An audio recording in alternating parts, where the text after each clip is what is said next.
안녕하세요, 성모님들. 8월 19일 말씀 묵상 시작하도록 하겠습니다.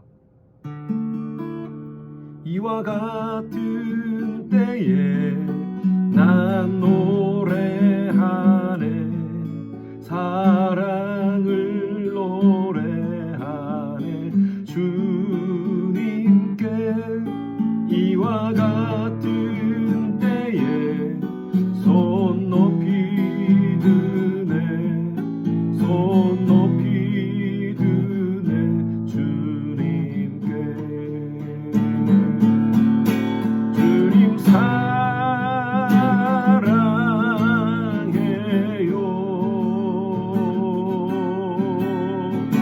사랑해요.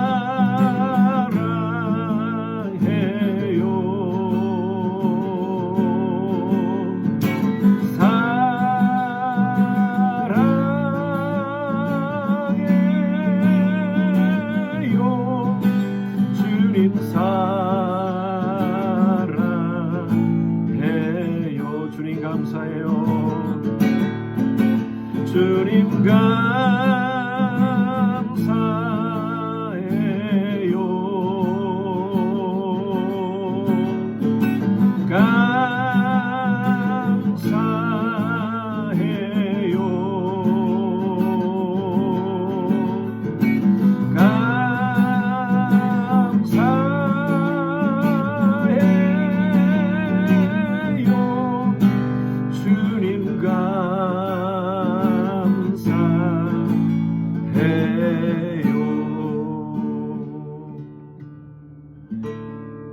아멘.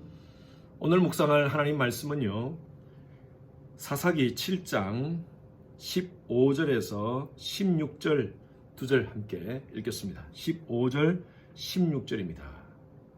15절부터 읽습니다. 기드온이 그 꿈과 해몽하는 말을 듣고 경배하며 이스라엘 진영으로 돌아와 이르되, 일어나라, 여호와께서 미디안과 그 모든 진영을 너희 손에 넘겨주셨느니라 하고 300명을 세대로 나누어 각 손에 나팔과 빈 항아리를 들리고 항아리 안에서 횃불을 감추게 하고.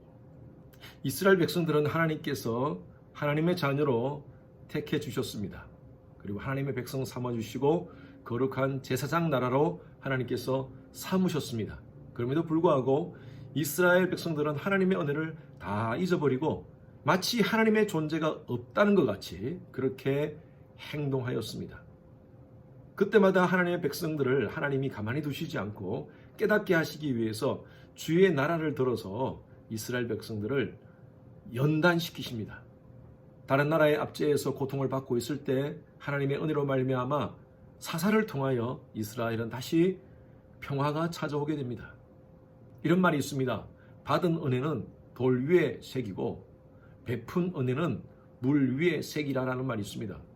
은혜를 받았습니까? 받은 은혜는요, 꼭 기억해야 된다는 것이죠. 돌 위에 새긴다는 것은 기억하라는 것이죠. 그러나 베푼 은혜는 물 위에 새기라, 잊어버리라는 것입니다. 하나님의 은혜를 받았는데 그럼에도 불구하고 받은 은혜를 이스라엘 백성들은 물 위에 새겼던 것입니다. 어느새 다 잊어버렸어요. 이것이 반복되는 것이 바로 사사시대의 이스라엘 백성들의 모습입니다.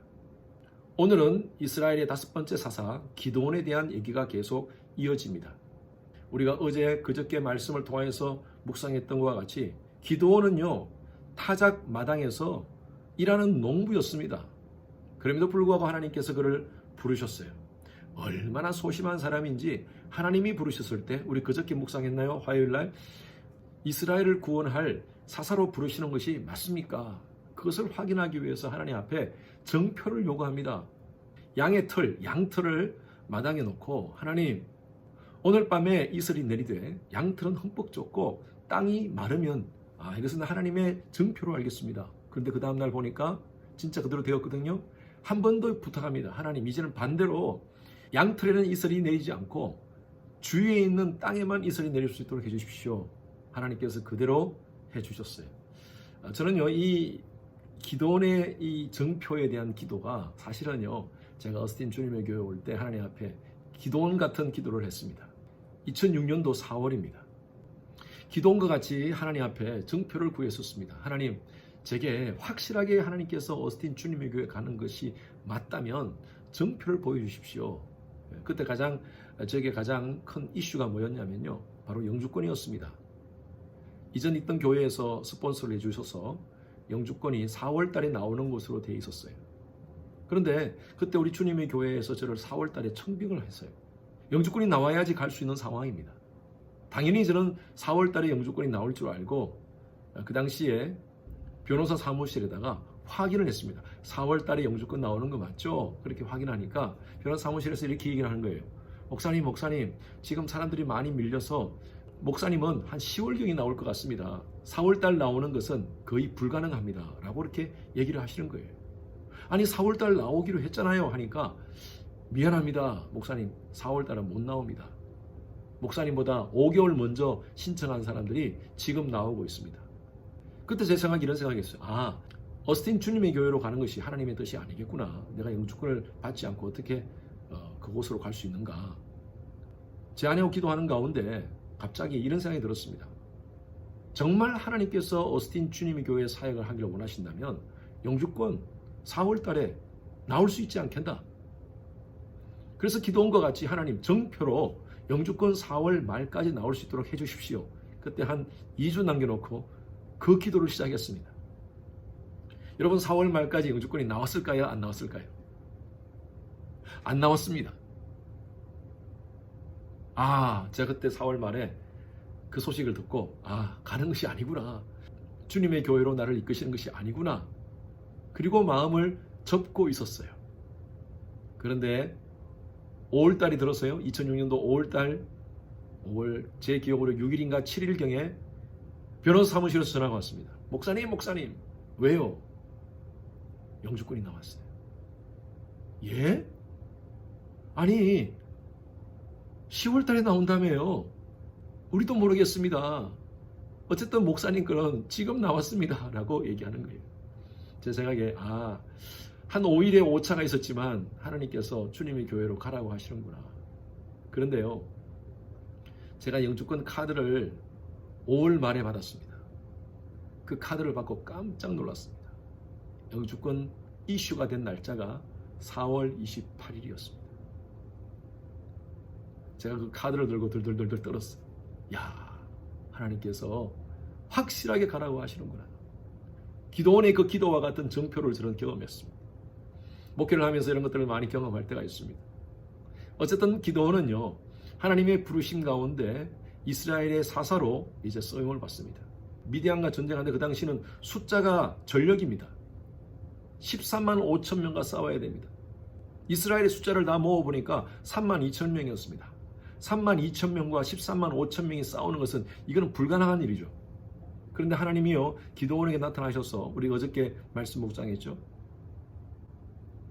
줄여라. 10,000명으로 줄였습니다. 2만 2천 명을 집으로 다 돌려보냈어요. 근데 10,000명도 많다. 더 줄여라. 그래서 300명으로 줄였습니다. 300명과 13만 5천 명? 이런 불가능한 전쟁입니다. 그런데 하나님께서요, 기도원에게 계속 내가 너와 함께 하겠다 약속해 주십니다. 전쟁하는 방법은요, 전차와 어떤 창과 어떤 무기가 아니라 나팔과 항아리였습니다. 오늘 말씀 여러분 우리가 다 읽지 않았지만 항아리를 깨면서 나팔을 불면서 하는 전쟁이었어요. 여러분 다 말씀을 한번 읽어보십시오. 이 야밤에 나팔을 불고 항아리를 깨면서 하는 그 전쟁에서 미디안 군사들 13만 5천 명이 혼비백산되어서 다 도망가고 전멸됩니다. 300명과 13만 5천 명 게임이 안 되는 전쟁이지만 하나님께서 이스라엘 백성들과 함께 하심으로 말미암아 이스라엘 백성들은 승리하게 됩니다. 계속 하나님께서 이스라엘 백성들에게 하시는 말씀, 기도원에게 하시는 말씀이 담대하라, 쫄지 마라 이겁니다. 영적 전쟁 가운데서 내가 너와 함께 하겠다. 오늘날도 하나님께서 우리에게 계속 말씀하십니다. 담대하라. 이 전쟁은 내게 속한 것이다. 우린 매일매일 영적 전쟁 가운데 있습니다. 수많은 육신의 정욕, 안목의 정욕, 이생의 자랑이 매일매일 우리 삶 가운데 널려져 있습니다. 조금이라도 눈을 딴 데 두면 우리의 정신이 다 다른 데 쏠려버리게 돼 있어요. 이런 상황 속에서 하나님은 영적 전쟁의 군사로서 쓰임받을 300명 기도원 용사를 찾고 있습니다. 우리 주님의 교회 성도님들은 영적 군사 기도원의 300용사가 되기를 바랍니다. 쫄지 않고 담대하게 전쟁도 하나님의 방법으로 하는 것입니다. 하나님 의지하며 믿음으로 살아가는 것이죠. 말씀 붙잡고 살아가는 것이죠. 내가 너와 함께하리라. 놀라지 말라. 나는 내 하나님이 됨이라. 하나님 말씀 붙잡고 우리가 나아가는 것입니다. 여러분 쫄지 마십시오. 기도원의 하나님이 우리 하나님이십니다. 300용사의 하나님이 우리 하나님이십니다. 여러 가지 많은 전략은 어설퍼 보이는 것 같이 보여도 우리에게는 하나님이 계십니다. 정신 바짝 차리고요. 말씀과 기도를 통하여 이 모든 사탄의 괴계를 이겨나가시는 여러분 되시기를 바랍니다. 오늘 하나님께서 우리에게 말씀하십니다. 담대하라. 쫄지 마라. 기도하겠습니다. 하나님 아버지 감사합니다. 기도원에게 정표를 주시고 기도원을 부르셔서 사용하신 하나님. 하나님 앞에서 반짝반짝한 300용사를 부르셔서 하나님의 방법으로 미디안의 13만 5천 명을 이기게 하신 하나님. 그 하나님은 바로 오늘 우리의 하나님이신 줄로 믿습니다. 우리 주위에 엄청난 많은 문제들 13만 5천 명과 같은 그런 수많은 그런 문제들이 우리 가운데 놓여 있습니다. 하나님 우리 힘으로 이길 수 없습니다. 하나님께서 우리와 동행하여 주시고 이 상황 속에서 쫄지 않고 담대하게 하나님 말씀 붙잡고 기도하면서 나아갈 때 승리를 주시는 하나님을 경험하는 우리 모든 성도님들, 오늘 아침에 말씀 묵상에 나오신 성도님들 되게 하여 주시옵소서. 감사드리며 살아계신 예수 그리스도 이름으로 기도드렸습니다. 아멘. 목요일 기도 제목입니다. 미국과 한국의 위정자들과 리더십이 하나님을 경외하고 지혜와 분별력으로 나라를 잘 이끌어갈 수 있도록 하나님께서 함께 해달라고 기도해 주시고요. 나라가 미국도 마찬가지고 한국도 마찬가지입니다. 보수와 진보 간의 진영 갈등으로 여러 가지 많은 혼란 가운데 있습니다. 하나님께서 불쌍히 보시고 평강을 달라고 평화를 달라고 여러분 기도합시다. 코로나 바이러스로 인해서 우리 성도님들의 신앙이 위축되지 않도록 우리 성도님들이 오히려 이런 상황 속에서 더 믿음에 견고하게 설 수 있도록 여러분 기도해 주시기 바랍니다. 우리 윤성철 선교사님, 김영수 간사님, 또 김영섭 선교사님을 위해서 중보하며 기도하시겠습니다.